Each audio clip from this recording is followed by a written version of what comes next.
আসসালামু আলাইকুম। আমি রাব্বি। আজকে ছোটোখাটো একটা টপিকস নিয়ে আসছি। সেটা হচ্ছে গ্রামের যে পরিবেশ বা হাওরের যে পরিবেশ, সবুজ শ্যামল প্রাকৃতিক দৃশ্য সেটা দেখানোর জন্য বাড়িতে চলে আসলাম ঈদের ছুটিতে। তো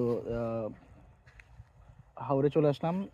যে ধান ক্ষেতগুলো আসলে কোন অবস্থা আছে, এখন কোন পর্যন্ত আহ, আসছে আর কি, মানে কতদিন লাগবে এরকম হইতে পারে এটা দেখার জন্য। আর পরিবেশটা কীরকম, একদম সবুজ আমরা দেখতে পাচ্ছি এই পাশে। পুরা জমিটা একদম সবুজ, খুব সুন্দর একটা ভিউ। কথায় বলে যে চিরসবুজের দোষ, আমাদের এই বাংলাদেশ শস্য শ্যামল। এই যে দেখতে পাচ্ছি এগুলা ছোট ছোট হাওরের মাঝখানে বাড়ি।